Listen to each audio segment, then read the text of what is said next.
Vote প্রচারে যেতেই দিলীপ ঘোষকে ঘিরে এসআইআর নিয়ে ভোগান্তির অভিযোগ। ট্রাইব্যুনালে যাওয়ার পরামর্শ দিলীপের। খড়িদা এলাকায় বুধবার সকাল থেকে সস্ত্রীক ভোট প্রচারে নামেন খড়গপুর সদরের বিজেপি প্রার্থী দিলীপ ঘোষ। ৮ নম্বর ওয়ার্ডে দলীয় কর্মী সমর্থকদের সঙ্গে নিয়ে বাড়ি বাড়ি ঘুরে প্রচার করেন।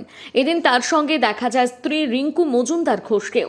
প্রচারের মধ্যে একাধিক এলাকাবাসী এসআইআর সংক্রান্ত সমস্যার কথা তুলে ধরেন দিলীপ ঘোষের কাছে। অভিযোগ, নাম অন্তর্ভুক্তি নিয়ে বিভিন্ন জটিলতা তৈরি হয়েছে। এই পরিস্থিতিতে কিভাবে সমস্যার সমাধান হবে তা জানতে চান স্থানীয়রা। উত্তরে দিলীপ ঘোষ জানান, যাদের নাম বাদ পড়েছে তারা ট্রাইব্যুনাল কোর্টে আবেদন করতে পারেন অথবা অনলাইনের মাধ্যমেও আবেদন জানাতে পারেন।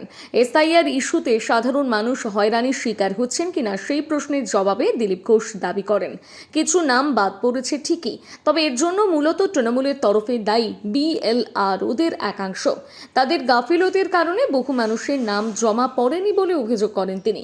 ফলে সাধারণ মানুষকে ভোগান্তির মুখে পড়তে হচ্ছে বলে মন্তব্য করেন বিজেপি প্রার্থী। খড়গপুর থেকে সৌমেন আদকের রিপোর্ট, সানন্দা নিউজ। আবার যে জুডিশিয়ারি হচ্ছে ট্রাইব্যুনাল, তাকে আবার দিতে হবে, লোকে দিচ্ছে জমা দিয়ে নাহলে পরের বারে হবে, কিন্তু এবারে হওয়া উচিত। এখন তো কোর্ট বলেছে তার মাধ্যমে হবে। প্রথমবার ফর্ম ফিল আপ করে কেটে দিয়েছে, প্রথমবারে সব কিছু ঠিক আছে, তার দ্বিতীয়বারেও ঠিক আছে, লাস্ট অপশনে কেটে দিয়েছে। কালকে সকালে ফোন করে বলছে তোমার না ডিলেট হয়ে গেছে, ফটো তুলে নিয়ে যাও।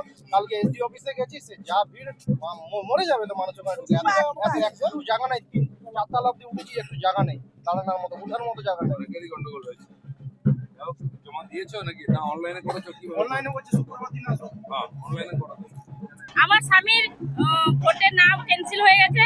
এসআইআর ফর্ম ভরেছিলাম, নাম ক্যান্সেল হয়ে গেছে, তাই এসডিও কোর্টে ডেকেছিল, এসআইআর জন্য গেছিল, নাম উঠেনি। এখন কিভাবে কি করলে নামটা আসবে তার জন্য আমরা জানতে চেয়েছিলাম যে আমার স্বামীর নাম কেন নেই এসআইআর ফর্মে, আপনি কিভাবে কি করলে হবে ওটা বলুন। উনি বললেন যে ওর আগের কোনো কাগজপত্র কিছু নেই। আমি বলছি না, এর বাবা মা মারা গেছে অনেক ছোটবেলা থেকে, তো ও 2002 মশার কাগজ কিছু হয় না, ওর ভোটের নাম ছিল না।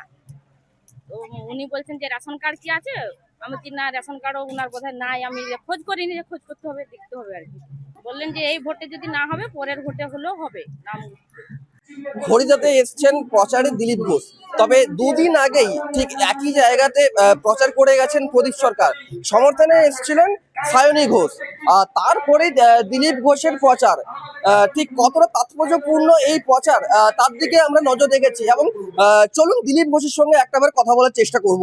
দাদা, দিলীপ ঘোষ বহিরাগত মন্তব্য করেন প্রদীপ সরকার, কি বলবেন? জুন মালিয়া কোথাকার? ওর কাকার মেয়ে নাকি? বহিরাগত কে? পুরা খড়গপুর বহিরাগত। উনি এখানে আইসোলেটেড, কেন বহিরাগত এসব বলবে না। ইউসুফ পাঠান বহিরাগত না, দিলীপ ঘোষ বহিরাগত। ননসেন্স মার্কা কথাবার্তা। ঠিক আছে, দিলীপ ঘোষ যখন এই এলাকাতে কাজ করছিলেন তখন নাকি কোনো রকম কাজ হয়নি। আপনি যখন এই এলাকাতে ব্রিজ দিয়ে উনি পার হন সকালবেলা, এটা কে বানিয়েছে? দিলীপ ঘোষ। উনি কি করেছেন লোককে বলুন। আজ জল নেই, কাদা চারদিকে, রাস্তা নেই, কিসের চেয়ারম্যান ছিলেন? নমস্কার। খড়গপুরে নানান ধরনের সমস্যার সমাধান করেছেন এমএলএ না থাকা সত্ত্বেও প্রদীপ সরকার। মাত্র 1.5 বছর টাইম তিনি পেয়েছিলেন, কিন্তু 5 বছর কি করেছেন? সবচেয়ে অকম্মা নিকম্মা চেয়ারম্যান এমএলএ। উনি সমস্যা তৈরি করেছেন, কোনো সমস্যা সমাধান করতে পারেন। আজ রাস্তাঘাটের অবস্থা দেখেছেন, জল কাদা, পাকা রাস্তায়। খড়গপুর নাকি তার ছেলেকেই প্রদীপ সরকারকেই চায়, দিলীপ ঘোষকে চায় না, এই বিষয়ে কি বলবেন? দিলীপ ঘোষ প্রমাণ করেছে দিলীপ ঘোষ খড়গপুরের ছেলে, ও তো সৎ ছেলে।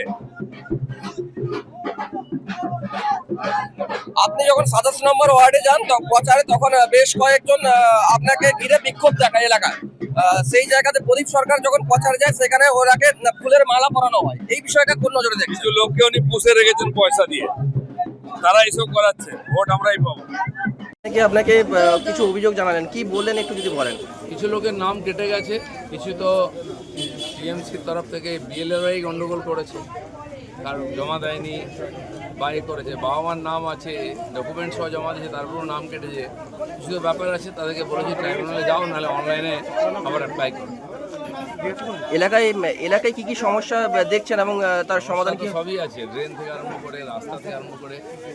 কালকে একটা পাড়ার মধ্যে গেছিলাম 19 নম্বরে, লাইট নেই, রাত্রেবেলা জল কাদার মধ্যে হাঁটতে হচ্ছে, সব সমস্যা আছে। দাদা এলাকায় তো আপনাকে এসআই নিয়ে আজকে জানালেন, কয়েকজনের নাম আসেনি, কেটে গেছে, অ্যাপ্লাই করেছে। আমি বলেছি অনলাইনেও করো, ট্রাইব্যুনালেও যাও, ট্রাইব্যুনালে গেলে অনেক ভিড় আছে, সমস্যা আছে, তো বিএলওর মাধ্যমে আবার অ্যাপ্লাই করতে পারবে। তাই কথা বলার চেষ্টা করলাম দিলীপ দার সঙ্গে, এবং তিনি এটা বলেন যে প্রদীপ সরকার তো সৎ ছেলে খড়গপুরের, তিনি অরিজিনাল ছেলে খড়গপুরের, এবং তিনি ওভারব্রিজ থেকে শুরু করে নানান ধরনের সমস্যার সমাধান করেছেন এবং আগেও করার চেষ্টা করবেন। খড়গপুর থেকে সৌমেন আদকের রিপোর্ট, সানন্দা নিউজ। জ্বালানির সংকটে ইন্ডাকশন ওভেনে রান্না করছেন কিন্তু বিদ্যুৎ বিল নিয়ে চিন্তিত? চিন্তা কেন, বিদ্যুৎ বিল বাঁচাতে আজই বাড়িতে স্থাপন করুন সোলার সিস্টেম।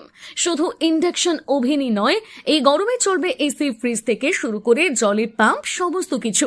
তাহলে আর দেরি কেন, আজই কল করুন স্ক্রিনে দেওয়া নাম্বারে। সামার অফারে 3 kilowatt on grid solar system পেয়ে যাচ্ছেন মাত্র 1,05,000 টাকায়। Optinet solar solutions, Keshiary school road, Paschim Medinipur. Call 9609003636 অথবা 9832103636। আপনার ঘরেও আনুন সাশ্রয়ের আলো।